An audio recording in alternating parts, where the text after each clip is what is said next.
Hey, I'm Molly Payton and this is The Hardest Part.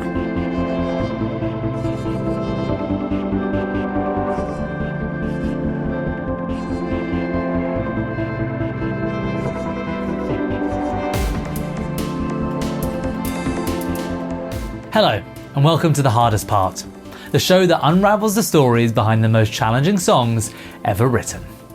I'm Kieron Banerji, and joining me in the studio on this episode is Molly Payton.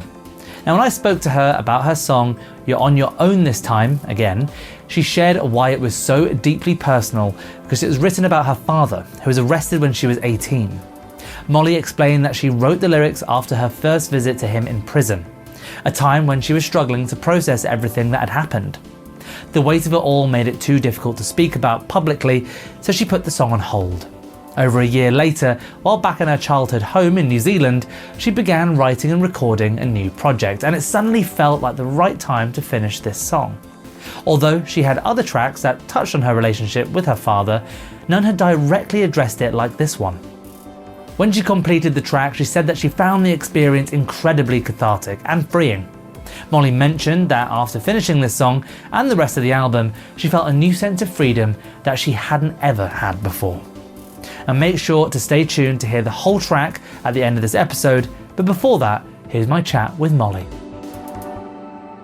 Yeah, the song is called You're On Your Own This Time Again. It's the title track of my debut full-length album, Yoyota. And I wrote it I wrote the lyrics when I was about 18. My dad got arrested and sent to prison when I was still living at home and kind of just starting out in music. And it was obviously crazy and unexpected and kind of flipped my life upside down. And I wrote the lyrics to the song after visiting him in prison for the first time. And then I just never did anything with him for, I think, 2 years until I recorded this album, and then I decided it was time. So after that visit, you wrote the lyrics and shelved them for a while. Was it because it was too hard to finish that song?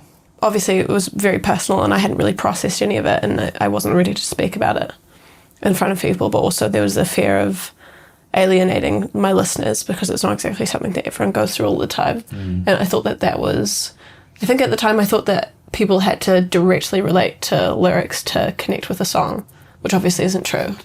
And yeah, when I came to recording this album, had just returned to the house I grew up in. And we recorded a lot of it in that house, and there were a lot of memories, tied to him there. And I just, suddenly felt ready to revisit it. What was the spark? What was the moment when you decided you wanted to pick it back up? Was it because you thought you were ready at this point to finish it? I was in a session with a good friend of mine, Lucian Rice, who's an amazing musician. And he and I were just playing around some chords, and sometimes if I can't think of anything new, I'll go back through old words, and I just took a random scroll and clicked the page on my notes that I'd written the lyrics in, and the lyrics just fit perfectly with the chord progression we were doing. So it was honestly just chance that I think I had landed on the right page, I guess, because I'd forgotten it existed. And I just didn't overthink it, and it worked perfectly with what we were playing around with in the studio, and yeah, the rest is history. Do you still have a relationship with your father? I'm sure I probably will again at some point. I'm taking a bit of time off now because when everything was happening, I never really got space to deal with that. I just stayed in contact because the rest of my family was in New Zealand and I was the only one over here that he could be in touch with. So I became his support through it, which is a really weird vibe. Now that I'm a bit older, I've realised that I think I just need a bit of time apart to figure out, I guess, who I am outside of what happened, and also if I even want to have him back in my life. So that's what I'm doing. But obviously love doesn't just go away when someone does something bad. It stays. One of the hard truths of life, I've realised. So yeah, I'm not going to say I'll never speak to him again, but I'm figuring it out. I'm more than the man I used to want to grow up to be. I feel sick when you say you see yourself in me. When I visited you, you couldn't look me in the eyes. Time's been cruel to you, and I guess so have I. When I can't stand to see you hurt, even after what you've done. As far as the sort of positioning of the song, you know, is it a song really for you and to help you process through how you feel about it, or is it a song for him, a song that you want him to hear? It's definitely for me. I did show it to him when I kind of came to finishing the album, because I had a bit of fear about it coming out and him feeling, I don't know, that thing of like, you don't want to hurt someone even, you know, even if you're angry at them. But I don't know, I'm not an angry person. I often like get sad about things before I feel anger. And I think it was one of the rare moments where I just genuinely felt so just angry and hurt about everything that had happened. And, you know, I was supposed to be in the prime of my life. I was freshly 18 and my career was kicking off. And then suddenly my whole life just like crumbled. And I was just angry, you know. I felt like he was taking that opportunity away from me a little bit, even though I ended up keeping on going with my music. So yeah, it felt really healthy to express that anger and make something that I now find quite like beautiful out of it. Quite cathartic. Yeah, super cathartic, that's the right word. What was his reaction to the song? I think he liked it. He, luckily I mumble, so I don't think he listened to the words that clearly. No, just kidding. My dad is an artist.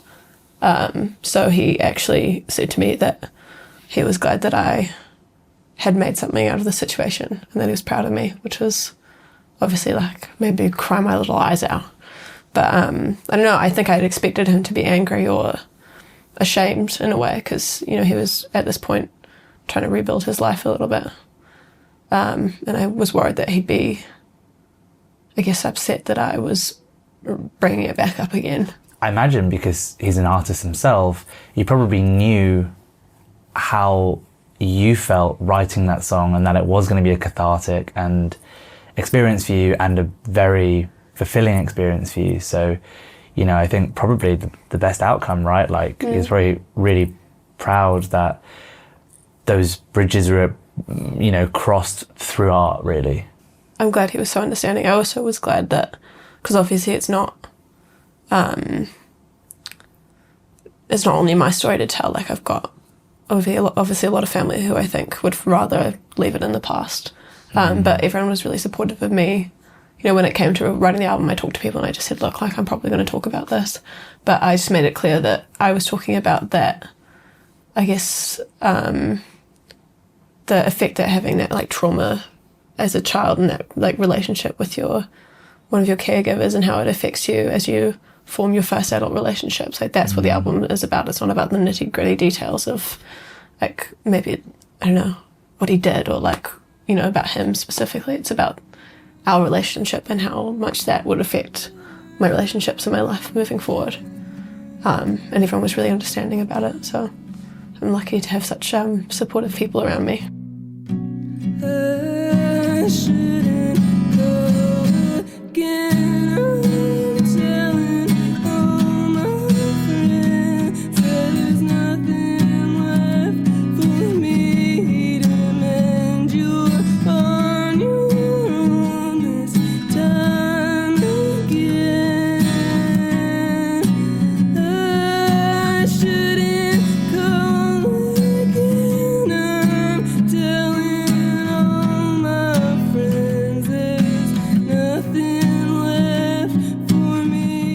You know, we've talked about sort of what the song is for you and sort of what it both means for you and does for you and for your father. Is there anything you want to sort of convey to your fans or to other people? What do you want that song to mean to them? I guess that I'm being honest now, because if you think about it, I've released so much music in this time, because I did really just, like, music became the thing I focused on to get myself through everything that was going on. But then I always just danced around the main thing that was happening in my life. I didn't write about it. when people, I'd kind of loosely in interviews and stuff be like, oh, this bad thing happened to me, but I'd never talk about it. And I think most people assumed that I'd gone through a breakup or something. And it just all felt like weird almost. Like it just felt like I was leaving out the biggest thing that had ever happened to me. So I guess I'm really excited for fans of my music to hear this album, not only because I'm finally being honest and actually really open, but also because I have co-produced it and, been involved in the music videos for the first time, like really having a hand in the whole process, finally. And it just feels like it's very me. To finish a song like this, I imagine there's so many different creative blocks that you're going to come to that you wouldn't normally have in your normal creative process. How did you approach writing this song differently to your normal process? I was lucky. I was writing with Lucian. I think it made it a lot easier. I used to be quite a purist about writing with other people, but I think with songs like this, it actually helps having someone in the room to even just say when something sounds good. Because when you're on your own, I think it's easy to get stuck on like this most minute of details, which can be great sometimes. But to have someone just to be like, oh, that's great, let's like do that and then move on. Like to keep it moving, I think is really good. That's the only way I've gone through blocks with songs in the past, is just to get another set of ears around it. So in a moment, the audience is going to hear the session you've just done for us.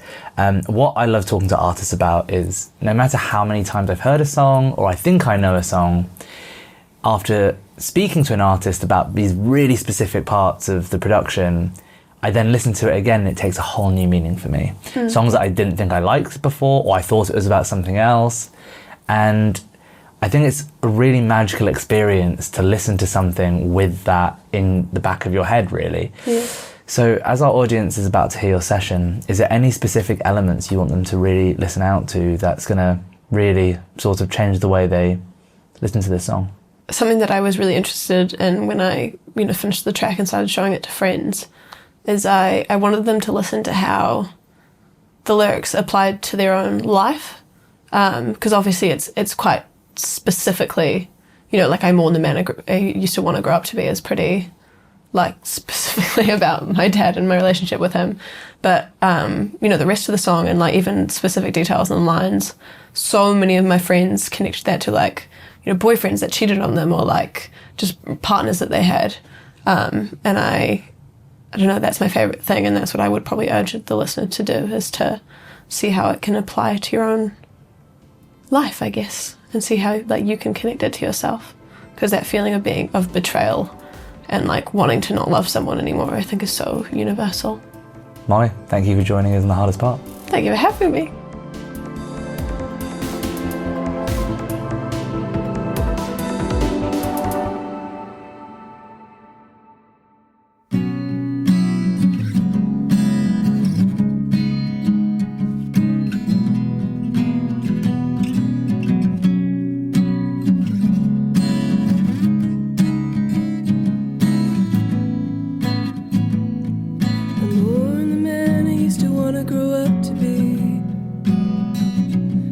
Sick when you say you see yourself in me. When I visited you, you couldn't look me in the eyes. Time's being cruel to you, and I guess so have I. When I can't stand to see you hurt, even after what you've done. I shouldn't call it again.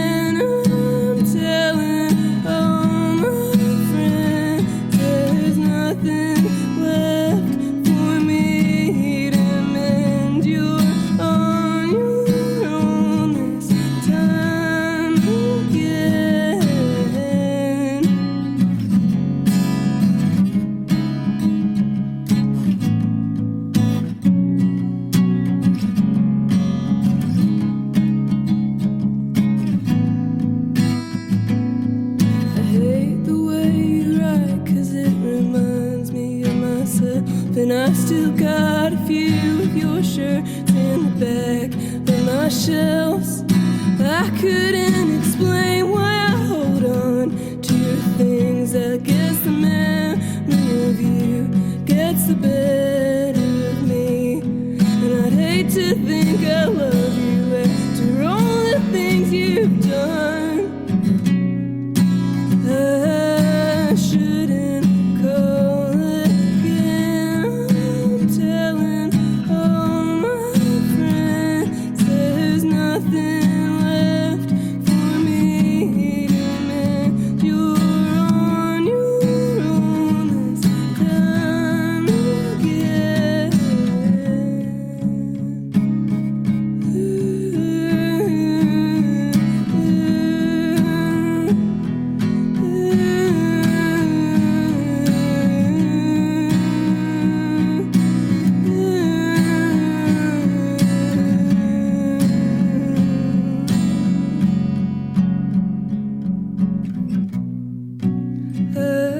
I shouldn't go again.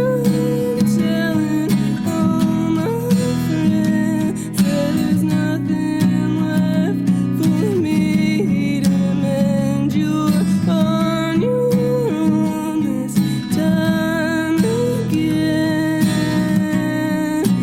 I shouldn't call again. I'm telling all my friends there's nothing left for me to mend. You're on your own this time again.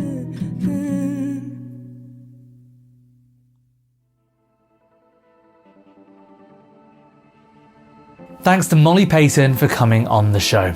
Make sure to subscribe and follow The Hardest Part wherever you get your podcasts. We're on all major streaming platforms, that's Spotify, YouTube, and of course Apple Podcasts. This episode of the show was recorded at the Thin White Duke Studios in London's Soho. It was recorded by Max Walker and is mixed and produced by myself. Photography from today's session is by Callum Baker, and additional videography is by Giovanni Almonte. Thanks for tuning in.